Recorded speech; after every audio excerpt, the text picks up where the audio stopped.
নির্বাচন করার কিছু কারণ, কিছু লোক বলে যে যখন আওয়ামী লীগের আমলে হিরো আলম নির্বাচন করছে, তখন কিছু লোক আওয়ামী লীগের ওপর রাগ হয়ে ক্ষিপ্ত হয়ে ভোট দিয়েছে।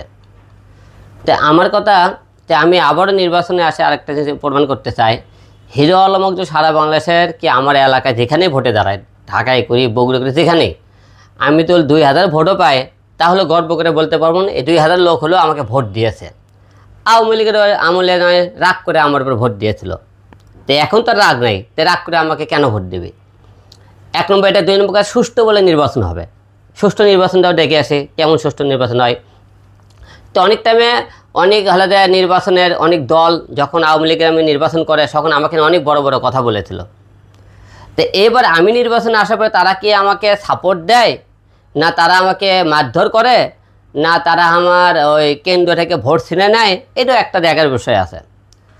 সব কিছু মিলে নির্বাচনে আসতে চাই, তো জনগণ আমাকে কতটা ভালোবাসে আরেকবার দেখতে চাই আমি।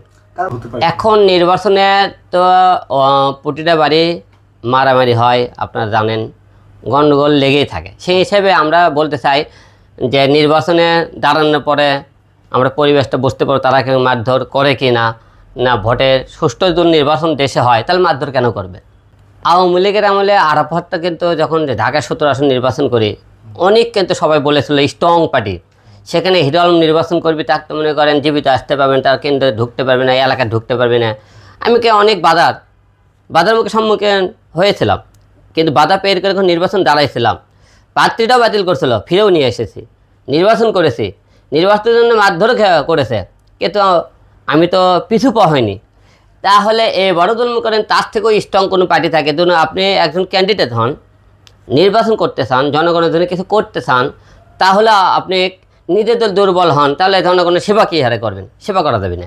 তো অবশ্যই আমাকে স্ট্রং থাকতে, আমার প্রতিদ্বন্দ্বিতা প্রার্থী সে কত বড় স্ট্রং না, সে আমাকে মারবে কি না, আরেক দলটা আমাকে ভোটের রেজাল্ট ছিনে নেবে কি না, তো এসব চিন্তা ভাবনা করলে তার নির্বাচন আসারই দরকার নেই, কারণ আমি নিতেই ভীতু। তাহলে আমি কেন নির্বাচন করব?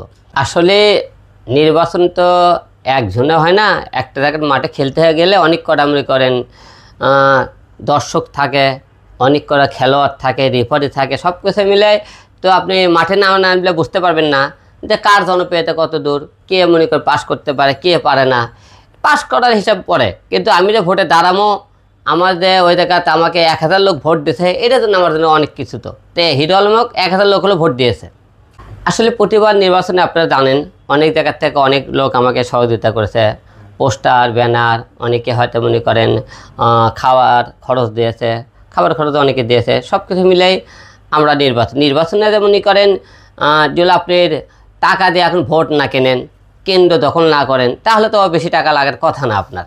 এখন যেহেতু মনে করেন নির্বাচনের এখনও কিছু শিওর না, নির্বাচন দেশে আজও সুষ্ঠু হবে কি না, আমি নির্বাচন করব কি না, দেশের আমি তো পরিবেশ ভালো হলে নির্বাচন অবশ্যই করবো না। দেখেছেন আমি দাঁড়ানোর পরে আমি কোনো ফল করতে পারবো না, তাহলে আমি নির্বাচনে আসবো না। আগে পরিবেশ দেখবো সব কিছু ঠিক থাকে, তারপরে নির্বাচন নিয়ে আপনি ভাববো নির্বাচন করা যাবে কি যাবে না।